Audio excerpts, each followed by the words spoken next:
Hello,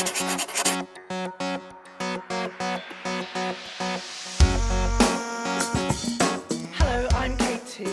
And I'm Jesse Forrest. And welcome to Write for Business. This is the show that teaches you the right words to attract more sales, leads, and customers into your business. And today, we're talking blog posts. We're going to give you our top 10 tips on writing blog posts easily and quickly. That came up in just a moment, but before we begin, Kate, I hear that you're traveling to Paris soon. What do you hope to do in Paris? Well, we're just going to chill out, try a few baguettes, and just, breathe in the Paris atmosphere. Nice. Be a nice place to spend Christmas. Okay, let's get started. We're going to talk about blog posts today. So here are my tips on how to write blog posts in 10 easy steps.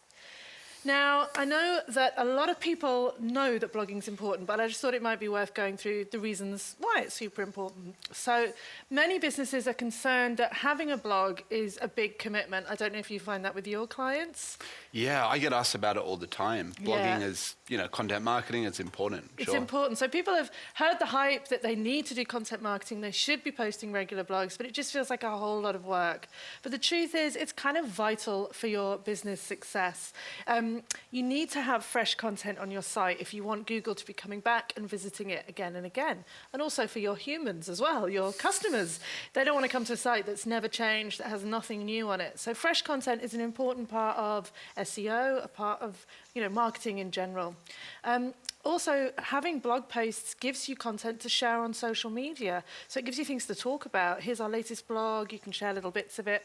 And finally, it's a really great way to position yourself as an authority. So perhaps you're a lawyer or a chiropractor and you're really wanting to show that you know your subject really well. Well, blogging is a great way of doing that. Do you find the same thing? Absolutely. I've got a video blog. You love your vlogging. I love my vlogging and, sharing tips through that. So video posts on your website could be, let's say that you transcribe could be a form of blogs. Is that right? Yeah. And we're going to cover off video marketing in a couple of episodes, so we'll get to that as well. Awesome.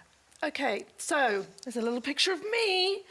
This is a really important point I want to make. My area of expertise is kind of SEO and search engine optimization and making Google love your website. So the way I like to put it to my clients is that every blog post you create is like another ticket in the SEO lottery. Do you like that analogy? I love that analogy. Yeah, so imagine you've got your lottery tickets and you write a phrase or a subject or a topic on that lottery ticket and you toss it into the tombola, is that what it's called? Sure. Well, the more tickets you have, the more chances you have of winning, of getting that ranking success. So every fresh piece of content gives you another opportunity. That's just my little way of saying it. But before we get started, there's lots of things we must do before we get started. The first one, which we always talk about, is understand your audience. We've touched on that in pretty much every episode. Mm-hmm. But unless you understand what your audience is interested in, how can you write for them? And the next thing is to do your keyword research. And we are going to have an episode on SEO copywriting, so we'll talk a bit more about that then. But basically, you need to have an idea or a topic. How do you go about choosing your topics? I think it's really interesting.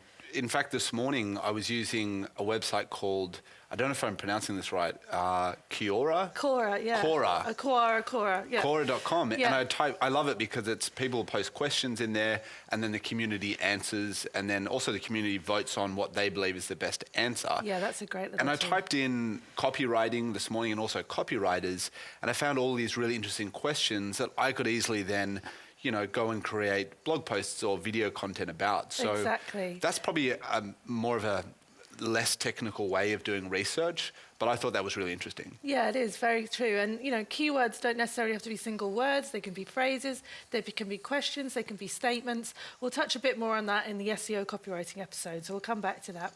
But at least have an idea, have a topic, have something you want to talk about. The other really important thing to do is do your competitor research. So, you don't want to write a blog post that's been written 1,000 times before, unless you can add real value to it. But also, it's a good idea to check out what your competitors are writing about, see which posts have been most successful. And then perhaps you can kind of take that idea and write an even better blog post. It's called the skyscraper technique, where someone's made a pretty good blog post, but then you rewrite or come up with your own version of it, and you add a couple more levels of awesomeness on top. And a great tool to use to do that is BuzzSumo. I don't know if you've used that one before. I have used it. I thought it was amazing. For getting, great. I mean, what exactly is BuzzSumo? How does it help people? I think we have a slide coming up. I'll have to have a check. I think I have. I'll have to not. But if, in simple terms, what it does is it shows you which posts have been posted recently, and then it shows you the social count of how many people have liked and shared that post on Facebook, Twitter, Google, whatever. So clearly, the ones that have had the most social shares are the most popular posts. So that's a really, really helpful way of kind of having a look at a few of your competitors and saying, well, hey, they're all kind of, or no one has posted about this subject, or they're kind of posting about these things. Maybe we could post about that too. Yeah, absolutely. And I think it's really important. We've talked about the distinction between content writing and copywriting before, but I think even content writing needs to have a goal. It might not be an exact sales conversion goal, but you have to have an idea of what you're hoping that blog will do. Will it build your authority? Will it drive traffic to your site? Will it give you ranking? Generate leads. There's nothing wrong with a blog post having a little bit of a salesy bit at the bottom that drives leads as well. So yeah, absolutely. And Kate, I've seen people do it where they write, let's say, a blog post about 10 tips for doing something, achieving something. Yeah. Let's say 10 tips for growing better tomatoes or tomatoes. Tomatoes. And then at the bottom, they might say, if you want to download this blog post or if you want to download this as a PDF, enter your details. And it seems like they're generating a database from just one blog post. And we're going to talk a little bit about that as well. But I think there's also, which I think is very powerful, is when you read those how-to posts and it's like, here's how you do this thing, and there's screenshots and videos. And at the bottom, it's kind of like, but if you don't have the time to do this thing, we can do this thing for you, you know? Because often you kind of go and research how to, I don't know, bake a cake, and then at the bottom you're like, oh, I could just order one. Awesome. You know, so I think that can work as well, you know? So we didn't have a slide of BuzzSumo. I forgot to put that in. Hey, never mind. We can move straight into step one. Yes. So what we're going to do now is take you through 10 steps, very simple steps on how to create a blog post, because it can feel a bit overwhelming if you haven't done one before. So my first step is decide your format. And we talked a little bit about this in our headline episode, if you remember, like different approaches to headlines. But I think there are heaps of different types of blog posts that you can do. But the main ones I generally do are editorial. So it's just kind of like a piece, an article about a particular subject, maybe an opinion piece. I like to do how-to ones. I love my how-to ones. How to write a press release, how to whatever. I love list posts. So these 10 ways to do whatever, 6 ways to do whatever. Curated content is a really easy one. I love that idea of created content. Yeah. Yeah. So basically all this involves is, maybe you've read 6 great posts about social media and you bring them together and have an intro and an outro, and you've helped the reader because they don't have to go and visit 50 different sites. It's all there for them. These are the top picks. Sure. And then is another way to do it. You credit some of the, let's say it's top 10 tips for writing a blog post. Yes. And then you might credit different authors where you research that information from, which gives a link back to their site, and then maybe you tweet them and tell them that they're featured. Well, for me, that one's ego bait. Oh, that's ego bait. Sorry, yes. I've jumped the that's fine. I've jumped the gun on that There's one. a way of doing it. So, ego bait is where you apply or kind of hook into someone's ego. So if I write a post about Jesse Forrest and his amazing tips, or if I say here are the 10 best copywriters in Australia, and I include you in that list and 9 other copywriters, and I tell you all, well, you're going to tweet that because you've been included in this amazing list. Sure. And obviously maybe you include yourself as number 2 or whatever. But that basically, ego bait can be, as you said, tips from different people's articles, crediting them, linking them, tweeting them. It can be interviews, can be FAQs, video interviews, or even just straight lists of websites. But anything that kind of is going to lure that person in to share.